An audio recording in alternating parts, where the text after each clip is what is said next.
पाहत आहात आपल्या हक्काचं चॅनल, आपली बातमी, आपलं चॅनल वन भारत। कल्याणपूर्वचे माजी आमदार गणपत गायकवाड यांच्या मार्गदर्शनाखाली आणि विद्यमान आमदार सुलभा गायकवाड यांच्यातर्फे सन 2024-25च्या आमदार निधीतून 2,01,00,000 रुपयांच्या विविध विकास कामांचा भूमिपूजन सोहळा शुक्रवारी संपन्न झाला। या निधीतून कल्याण डोंबिवली महानगरपालिका हद्दीतील प्रभाग 97 शनीनगर प्रभागातील हनुमान नगर ते न्यू संजय अपार्टमेंट येथे गटार बनवणे, शनीनगर प्रभागातील ओम मार्लेश्वर सोसायटी ते अनिता अपार्टमेंट पर्यंत आरसीसी गटार बनवणे, शनीनगर प्रभागातील हिरा अपार्टमेंट ते मां संतोषी कॉम्प्लेक्स मागील रस्ता काँक्रिटीकरण करणे, शनीनगर प्रभागातील भागाबाई चाळ ते पांडुरंग नगर पर्यंत आरसीसी गटार बनवून बंदिस्त करणे, शनीनगर प्रभागातील पूनम अपार्टमेंट ते बाळूपावशे चाळीपर्यंत आरसीसी गटार बनवणे व बंदिस्त करणे, शनीनगर प्रभागातील हनुमान नगर मुख्य रस्ता ते नक्षत्र अपार्टमेंट पर्यंत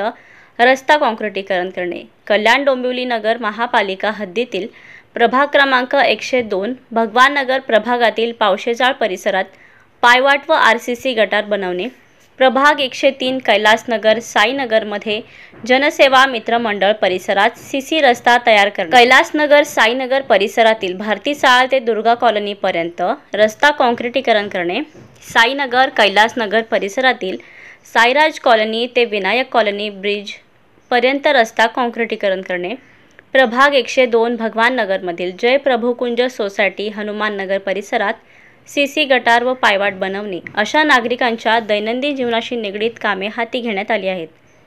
या सर्व विकास कामांचा भूमिपूजन सोहळा आमदार सुलभा गायकवाड यांच्या हस्ते पार पडला। ही कामं म्हणजे केवळ विकास नव्हे तर नागरिकांना दिलेल्या वचनांची पूर्तता आणि समाजसेवेचा ठोस पुरावा आहेत।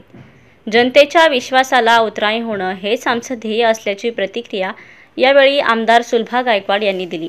या प्रसंगी माजी नगरसेवक मनोज राय, हेमलता पावशे, अमृता जाधव, अनंता पावशे, मंडळ अध्यक्ष संतोष शेलार, यशोदा माळी, चंद्रशेखर म्हात्रे, राकेश देशमुख, सौरभ सिंग, मोना शेठ, वंदना मोरे, सत्यप्रकाश उपाध्याय, राजेश अंकुश, संदीप जाधव, उल्हास खरात तसेच स्थानिक पदाधिकारी, कार्यकर्ते आणि रहिवासी मोठ्या संख्येने उपस्थित होते। जे गणपत गायकवाड माझे आमदार आणि माझ्या निधीतून 97 आणि 102 आणि 103 या वॉर्डमध्ये मनोज राय तसेच अनंता पावशे आणि जे आपण वचनपूर्ती केली होती माझ्या इलेक्शनच्या वेळेस जे आपण फिरत होतो प्रचाराला, तेव्हा काही नागरिकांच्या ज्या मागण्या होत्या की आम्हाला काँक्रिटीकरण रस्ते पाहिजेत आणि गटार तसेच पायवाटा, ते त्यांच्या आज मी इथे जे वचन दिले होते ते पूर्ण करत आहे। धन्यवाद। किती निधी होता? 2,06,00,000 हा निधी आहे।